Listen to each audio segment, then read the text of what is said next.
Bismillahirrahmanirrahim. Assalamualaikum warahmatullahi wabarakatuh. Kami dari Kumpulan 7 akan membentangkan penulisan kami yang bertajuk Prinsip dan Kaedah berkaitan cara pelaksanaan menggunakan kaedah am pertama iaitu bil hikmah terhadap golongan LGBT melalui media massa.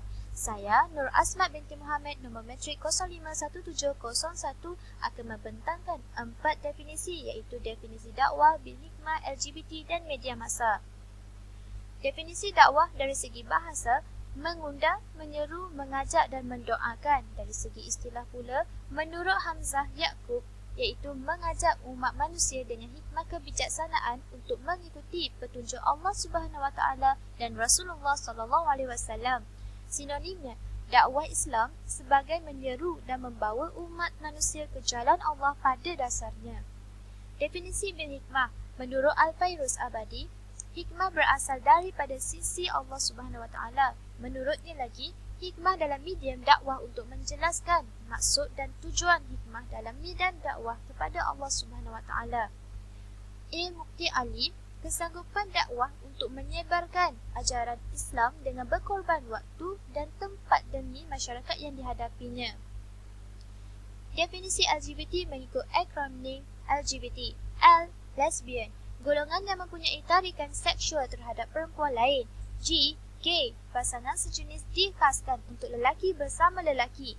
B. Bisexual, individu yang mempunyai kecenderungan untuk melakukan hubungan seksual dengan kedua jantina iaitu perempuan dan lelaki. T. Transsexual, satu keadaan seseorang yang cenderung mengenal pasti diri mereka dengan gender yang tidak konsisten dengan biologi mereka. Definisi media massa. Media massa adalah salah satu sarana untuk memenuhi keperluan manusia akan informasi mahupun hiburan. Ia terbahagi kepada dua iaitu media cetak yang serat khabar, majalah, buku dan browser.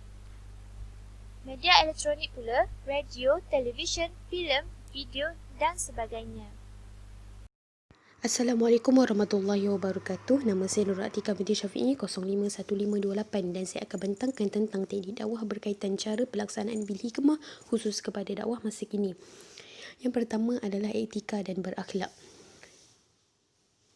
Sebagai pendakwah, kita mesti menjaga etika dan akhlak supaya dakwah yang disampaikan itu tidak tersasar dari tujuan asalnya. Yang kedua ialah berhikmah dan berlapang dada. Para pendakwah mesti mengajak manusia kepada kebaikan secara berperingkat dengan penuh kesabaran dan mengikut kesesuaian dan tidak terlalu ekstrim. Yang seterusnya adalah amanah dan bertanggungjawab. Para pendakwah mesti mengutamakan keturunan fakta dan sumber rujukan, tidak boleh mengambil sesuatu yang tipu ataupun yang palsu. Contoh mengambil hadis Nabi SAW, mengambil hadis palsu. Seterusnya adalah amar ma'ruf dan nahi mungkar. Teguran yang ingin disampaikan mesti menggunakan ayat yang sesuai dan sopan dan tidak memaki hamun terhadap seseorang individu. Barulah kita dapat capai amar ma'ruf dan nahi mungkar dalam menyampaikan mesej dakwah. Yang seterusnya adalah menyeru kepada perpaduan umat Islam. Para pendakwah mesti bijak dalam mengawal emosi dan ego terhadap sasaran dakwah yang menidakkan pesanan pendakwah dengan kecaman dan makian dan saling menasihati dengan cara yang baik antara satu sama lain. Dan akhir sekali adalah menyebarkan fahaman ahli sunnah wal jamaah.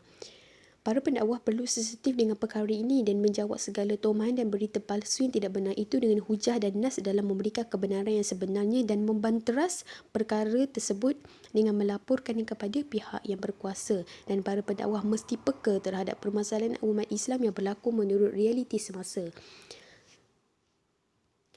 Kesimpulannya adalah penyampaian dakwah dengan menggunakan pelbagai teknik yang mengikut pelaksanaan dakwah bil hikmah sangat penting bagi menghadapi permasalahan umat pada masa kini supaya mesej dakwah yang disampaikan itu berkesan sekaligus dapat memupuk suasana yang harmoni dan melaksanakan perintah Allah dan meninggalkan larangannya. Sekian saja daripada saya. Wallahu a'lam. Nama saya Nazratun Binti Ismail, nombor metrik 050413. Saya akan menerangkan bab keempat, iaitu cabaran dakwah kepada golongan LGBT menggunakan dakwah bil hikmah. Cabaran yang pertama adalah mengawal pemikiran dan keinginan. Yang pertama, mereka ni gagal untuk kawal nafsu mereka yang membawa kepada kebinasaan seperti mana terjadi kepada kaum Nabi Lut. Yang kedua adalah sikap dan perbuatan diorang ni dia sebati dalam diri diorang, menyebabkan diorang sukar untuk singkir perbuatan tersebut, yang mana memerlukan sokongan emosi dan spiritual untuk mereka meninggalkan perbuatan yang dilarang oleh Allah. Cabaran kedua adalah media massa, yang mana diorang ni ada komuniti yang maya yang saling bertukar pendapat, saling sokong untuk teruskan perjuangan LGBT. Yang lagi teruk adalah mereka ni cuba mendapatkan pengiktirafan daripada negara masing-masing. Okey. Seterusnya hikmat pelanggan secara online ni, yang mana diorang ni menawarkan harga yang berpatutan, yang mana seolah-olah memanggil mereka ni untuk bekerja kembali sebagai golongan LGBT ni.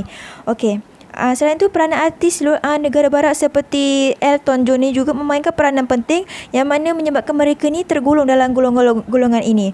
Okey, cabaran seterusnya adalah kepercayaan dan galangan rakan-rakan, yang mana cabaran ini adalah cabaran dalaman yang mana menguji emosi dan mental mereka, yang mana ada yang antara mereka yang nak berubah tapi digelar dengan munafik dan digelar dengan juga berpura-pura untuk menarik perhatian masyarakat. Okey, yang mana mereka nak berubah ni benar-benar sedih lah sebab diorang digelar dengan gelaran yang tak baik. Okey, seterusnya adalah masalah psikologi dan kurangnya didikan agama, yang mana diorang ni kurangnya yakin diri, yang mana diorang ni ada kurang pemahaman terhadap ayat Al-Quran, yang mana Allah melarang perbuatan hubungan sejenis ni. Okey, cabaran seterusnya adalah sikap masyarakat yang tak bertanggungjawab dan kredibiliti pendakwah yang kurang bersedia. Okey, segelintir masyarakat ni diorang ni suka menuduh tanpa usul periksa, menyebabkan golongan-golongan tersebut ni kurang percaya kepada pihak-pihak seperti JAKIM ataupun MAEM. Okey, seterusnya kredibiliti pegawai penguatkuasa ni sendiri yang kurang bersedia dari segi pemahaman dan latihan tentang undang-undang yang dikuatkuasakan, menyebabkan golongan LGBT ni mengambil mudah perkara tersebut. Okey, sebagai kesimpulannya, media massa ni adalah media yang mempengaruhi seluruh aspek kehidupan masyarakat, sosial, ekonomi, politik dan sebagainya. Jadi pendakwah ni perlu bersedia untuk berhadapan dengan golongan ini dengan teknik yang betul melalui media massa, yang mana diorang ni kena bersih daripada segi fizikal dan mental. Okey, sekian, terima kasih.